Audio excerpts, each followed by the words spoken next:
നമസ്കാരം. കഥാമണ്ഡപത്തിലേക്ക് വീണ്ടും സ്വാഗതം. ലോകസാഹിത്യത്തിലെ വിസ്മയമായ ജെയിൻ എയർ എന്ന നോവലിന്റെ വായന നമ്മൾ തുടരുകയാണ്. കഴിഞ്ഞ എപ്പിസോഡിൽ നമ്മൾ കണ്ടത് ഗേറ്റ്സ് ഹെഡ് ഹാളിലെ ക്രൂരതകളെ ചോദ്യം ചെയ്ത ജെയിനിനെ ശിക്ഷയായി റെഡ് റൂമിലേക്ക് വലിച്ചിഴച്ചു കൊണ്ടുപോകുന്നതാണ്. ഭയപ്പെടുത്തുന്ന ആ ചുവന്ന മുറിയിൽ ജെയിനിനെ കാത്തിരിക്കുന്നത് എന്താണ്? ആ ഇരുട്ടുമുറിയിലെ അനുഭവം ജെയിനിന്റെ ജീവിതം മാറ്റിമറിക്കുമോ? ഇന്നത്തെ എപ്പിസോഡിൽ നോവലിലെ 2ഉം 3ഉം അധ്യായങ്ങളാണ് നമ്മൾ കേൾക്കാൻ പോകുന്നത്. അതിലേക്ക് കടക്കുന്നതിനു മുൻപ് ഒരു ചെറിയ കാര്യം ഓർമ്മിപ്പിക്കട്ടെ. നിങ്ങൾ കേൾക്കുന്ന ഈ കഥയും ഇതിന്റെ അവതരണവും പൂർണ്ണമായും നിർമ്മിത ബുദ്ധിയുടെ സഹായത്തോടെയാണ് തയ്യാറാക്കിയിരിക്കുന്നത്.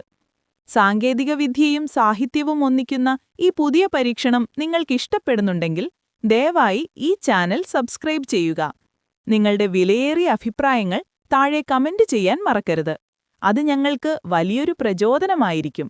ശരി, നമുക്ക് കഥയിലേക്ക് തിരികെ പോകാം. ഗേറ്റ്സ് ഹെഡ് ഹാളിലെ പടിപ്പുരവാതിൽക്കൽ ജെയിൻ നിൽക്കുകയാണ്. അധ്യായം 2. ചുവന്ന മുറി, ദ റെഡ് റൂം. മിസ്സസ് റീഡിന്റെ ആജ്ഞപ്രകാരം ബെസ്സിയും ആബട്ടും കൂടി എന്നെ മുകളിലത്തെ നിലയിലേക്ക് വലിച്ചിഴച്ചു കൊണ്ടുപോയി. ഞാൻ സർവശക്തിയുമെടുത്ത് അവരെ എതിർത്തു. ആ നിമിഷം വരെ അങ്ങനെയൊരു പെരുമാറ്റം എന്റെ ഭാഗത്തുനിന്നും അവർ കണ്ടിട്ടുണ്ടായിരുന്നില്ല. അത് അവരെ അത്ഭുതപ്പെടുത്തി. ഇവൾക്കിതെന്തുപറ്റി? ജോൺകുട്ടിയെ തല്ലിയതു പോരാഞ്ഞിട്ട് ഇപ്പോൾ നമ്മളെയും ഉപദ്രവിക്കുകയാണോ? ബെസ്സി ചോദിച്ചു. അവരെന്നെ ബലമായി റെഡ് റൂമിലേക്ക് തള്ളിക്കയറ്റി. ഈ മുറിയിലാണ് 9 വർഷം മുൻപ് എന്റെ അമ്മാവൻ മിസ്റ്റർ റീഡ് മരിച്ചത്. അതിനുശേഷം അപൂർവമായി മാത്രമേ ഈ മുറി തുറക്കാറുള്ളൂ. അവരെന്നെ ഒരു കസേരയിലിരുത്തി ബലമായി പിടിച്ചു. ആബട്ട് എന്നെ ഉപദേശിക്കാൻ തുടങ്ങി. ജെയിൻ, നീ നിന്റെ രക്ഷകർത്താവായ മിസ്സസ് റീഡിനെ അടിക്കാൻ കൈയോങ്ങിയില്ലേ? നീ ദൈവത്തെ പേടിക്കണം. ദൈവം നിന്നെ ശിക്ഷിക്കും. നീ പ്രാർത്ഥിച്ചില്ലെങ്കിൽ ചിലപ്പോൾ ഇന്ന് രാത്രി ചിമ്മിനിയിലൂടെ വല്ല പ്രേതവുമിറങ്ങിവന്ന് നിന്നെ കൊണ്ടുപോകും. അതെന്നെ പേടിപ്പിച്ചു.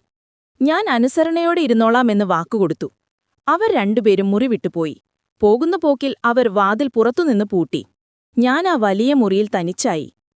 അതൊരു വലിയ ചതുരത്തിലുള്ള മുറിയായിരുന്നു. അവിടെയുണ്ടായിരുന്ന ഫർണിച്ചറുകൾക്കെല്ലാം മഹാഗണിയുടെ ഇരുണ്ട നിറമായിരുന്നു. കട്ടിലിൽ ചുവന്ന വിരിപ്പുകൾ, ജനലുകൾക്ക് ചുവന്ന കേർട്ടനുകൾ, തറയിൽ ചുവന്ന കാർപ്പറ്റ്. എല്ലാം കൊണ്ടും ഭയപ്പെടുത്തുന്ന ഒരു നിശബ്ദത അവിടെ തളം കെട്ടി നിന്നിരുന്നു. ഞാൻ ആ മുറിയിലൂടെ നടന്നു. അവിടെയുള്ള വലിയ കണ്ണാടിയിൽ എന്റെ പ്രതിബിംബം കണ്ടപ്പോൾ ഞാൻ ഞെട്ടിപ്പോയി. വിളറിയ മുഖവും തിളങ്ങുന്ന കണ്ണുകളുമായി നിൽക്കുന്ന ആ രൂപം കണ്ടപ്പോൾ എനിക്കതൊരു പ്രേതത്തെപ്പോലെ തോന്നി. പതുക്കെ ഇരുട്ടു പരക്കാൻ തുടങ്ങി. എന്റെ ചിന്തകൾ എന്നെ വേട്ടയാടി. എന്തിനാണ് എല്ലാവരും എന്നെ വെറുക്കുന്നത്? ജോൺ റീഡ് ആരെയും അനുസരിക്കില്ല. വേലക്കാരെ ചീത്ത വിളിക്കും. എന്നിട്ടും അവനെ ഒന്നും പറയില്ല. ഞാൻ എന്തു ചെയ്താലും അത് കുറ്റമാണ്. പെട്ടെന്നെന്റെ ചിന്തകൾ മരിച്ചുപോയ അമ്മാവൻ മിസ്റ്റർ റീഡിലേക്ക് പോയി. അവസാന കാലത്ത് അദ്ദേഹം എന്റെ അമ്മയായ മിസ്സസ് റീഡിനോട് ഒരു സത്യം വാങ്ങിച്ചിരുന്നു. എന്നെ സ്വന്തം മക്കളെപ്പോലെ നോക്കിക്കോളാമെന്ന്. ആ വാക്ക് അവർ പാലിക്കുന്നില്ലെന്ന് അമ്മാവന്റെ ആത്മാവ് കാണുന്നുണ്ടാകുമോ? ആ ചിന്ത എന്നെ പേടിപ്പിച്ചു. മരിച്ചവർ തിരിച്ചുവരുമോ? അന്യായമായി ശിക്ഷിക്കപ്പെടുന്നവരെ രക്ഷിക്കാൻ ആത്മാക്കൾ വരുമോ? പെട്ടെന്ന് ചുമരിൽ ഒരു പ്രകാശം മിന്നിമറിയുന്നതുപോലെ എനിക്ക് തോന്നി. അത് മച്ചിലൂടെ ഒഴുകി എന്റെ അടുത്തേക്ക് വരുന്നു. എന്റെ ഹൃദയം പടപടാ ഇടിക്കാൻ തുടങ്ങി. തലയിൽ രക്തമിറച്ചു കയറി. അയ്യോ, എന്നെ രക്ഷിക്കണമേ! ഞാൻ അലറിക്കറിഞ്ഞു. ഞാൻ ഓടിച്ചെന്ന് വാതിലിൽ ആഞ്ഞടിച്ചു. പൂട്ടു തുറക്കാൻ ഞാൻ വാതിലിൽ ശക്തിയായി കുലുക്കി. എന്റെ നിലവിളി കേട്ട് ബെസ്സിയും ആബട്ടും ഓടിവന്നു. എന്താ? എന്തുപറ്റി? നിനക്ക് സുഖമില്ലേ? ബെസ്സി ചോദിച്ചു. അവിടെ എന്തോ വെളിച്ചം. അവിടെ ആരോ ഉണ്ട്. എനിക്ക് പേടിയാകുന്നു, ഞാൻ കരഞ്ഞു പറഞ്ഞു. പക്ഷെ ആബട്ട് അതൊന്നും വിശ്വസിച്ചില്ല. ഇവൾ കള്ളം പറയുകയാണ്. വെറുതെ ബഹളമുണ്ടാക്കി പുറത്തിറങ്ങാനുള്ള തന്ത്രമാണ്. അപ്പോഴേക്കും മിസ്സസ് റീഡ് അവിടേക്ക് വന്നു. അവർക്ക് നല്ല ദേഷ്യമുണ്ടായിരുന്നു. എന്താ ഇവിടെ ബഹളം? ആരാണ് വാതിൽ തുറന്നത്? ഇവൾ ഭയങ്കരമായി കരഞ്ഞു വിളിച്ചു. അതാണ്, ബെസ്സി പറയാൻ തുടങ്ങി. ആ വാതിൽ വിടൂ, മിസ്സസ് റീഡ് എന്നോട് ആജ്ഞാപിച്ചു. ഇത്തരം നാടകങ്ങളൊന്നും എന്റെ അടുത്തു ചിലവാകില്ല. നീ ആ മുറിയിൽ തന്നെ കിടക്കും. നിന്റെ സ്വഭാവം നന്നാകാതെ പുറത്തിറങ്ങാൻ ഞാൻ സമ്മതിക്കില്ല. ബെസ്സിയും ആബട്ടും മാറി. മിസ്സസ് റീഡ് എന്നെ വീണ്ടും മുറിയിലേക്ക് തള്ളിവിട്ടു. വാതിൽ വീണ്ടും പൂട്ടി.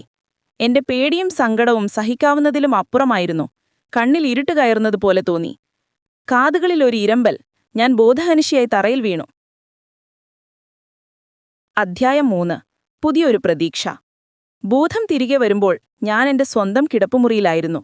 ചുറ്റും ഇരുട്ടാണെങ്കിലും അടുപ്പുകൂട്ടിൽ തീയെരിയുന്നതിന്റെ ഒരു ചുവന്ന വെളിച്ചം മുറിയിലുണ്ട്. എനിക്ക് വല്ലാത്ത ക്ഷീണം തോന്നി. ആരോ എന്നെ എടുത്തുയർത്തുന്നതുപോലെ. ഞാൻ നോക്കുമ്പോൾ അത് ബെസ്സിയാണ്. പക്ഷെ പതിവില്ലാത്ത ഒരു സ്നേഹം അവളുടെ മുഖത്തുണ്ടായിരുന്നു. നിനക്കെങ്ങനെയുണ്ട് ജെയിൻ? അവൾ ചോദിച്ചു. അടുത്ത അപരിചിതനായ ഒരാൾ ഇരിക്കുന്നുണ്ടായിരുന്നു. അത് മിസ്റ്റർ ലോയിഡായിരുന്നു, അവിടുത്തെ മരുന്നുകാരൻ, അപ്പോത്തിക്കറി. ജോൺ റീഡ് എറിഞ്ഞ പുസ്തകം കൊണ്ട് എന്റെ തലയിലുണ്ടായ മുറിവ് അദ്ദേഹം പരിശോധിച്ചു. പേടിക്കാനൊന്നുമില്ല, നാളെയൊക്കും ശരിയാകും, അദ്ദേഹം പറഞ്ഞു. പിറ്റേന്ന് ഞാൻ എഴുന്നേറ്റപ്പോൾ ശരീരം വല്ലാതെ തളർന്നിരുന്നു. എനിക്ക് ഒന്നും കഴിക്കാൻ തോന്നിയില്ല. ബെസ്സി എനിക്ക് ഇഷ്ടപ്പെട്ട ഒരു ടാർട്ട് കൊണ്ടുവന്നു തന്നു. പണ്ട് ഞാനിത് കിട്ടാൻ എത്ര ആഗ്രഹിച്ചിരുന്നു.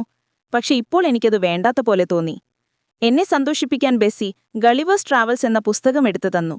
പണ്ട് ആ പുസ്തകത്തിലെ ചിത്രങ്ങൾ എനിക്ക് വലിയ കൗതുകമായിരുന്നു. എന്നാൽ ഇന്ന് ആ ചിത്രങ്ങളിലെ രാക്ഷസന്മാരും വിചിത്ര ജീവികളും എന്നെ പേടിപ്പിക്കുന്നതായി തോന്നി. ഞാൻ പുസ്തകം മടക്കിവെച്ചു. ഉച്ചകഴിഞ്ഞ് മിസ്റ്റർ ലോയിഡ് വീണ്ടും വന്നു. എന്താ ജെയിൻ, നിനക്കിപ്പോഴും സങ്കടമാണോ? അദ്ദേഹം ചോദിച്ചു. ഞാൻ മറുപടി പറയാതെ തേങ്ങിക്കരഞ്ഞു. നിനക്കെന്താണിത്ര ദുഃഖം? നല്ലൊരു വീടില്ലേ, ഭക്ഷണമില്ലേ, പിന്നെന്താ? എനിക്കിവിടെ നിൽക്കാൻ ഇഷ്ടമല്ല. എനിക്ക് അച്ഛനില്ല, അമ്മയില്ല. ഞാൻ വിതുമ്പി. നിനക്കിവിടെ ബന്ധുക്കളുണ്ടല്ലോ, അദ്ദേഹം പറഞ്ഞു. അവർക്കൊന്നും എന്നെ ഇഷ്ടമല്ല. മിസ്സിസ് റീഡ് എന്നെ വെറുക്കുന്നു. ജോൺ റീഡ് എന്നെ ഉപദ്രവിക്കുന്നു. എനിക്കിവിടെ നിൽക്കാൻ വയ്യ. എന്റെ വാക്കുകൾ കേട്ട് മിസ്റ്റർ ലോയിഡ് ഒന്ന് ആലോചിച്ചു. നിനക്ക് സ്കൂളിൽ പോകാൻ ഇഷ്ടമാണോ? അദ്ദേഹം ചോദിച്ചു. സ്കൂൾ, അതൊരു പുതിയ ലോകമാണ്. ഗേറ്റ്സെഡ് ഹാളിലെ ഈ നരകത്തിൽ നിന്നും രക്ഷപ്പെടാൻ ഒരേയൊരു വഴി അതാണ്. എനിക്കിഷ്ടമാണ്, ഞാൻ ഉറക്കെ പറഞ്ഞു.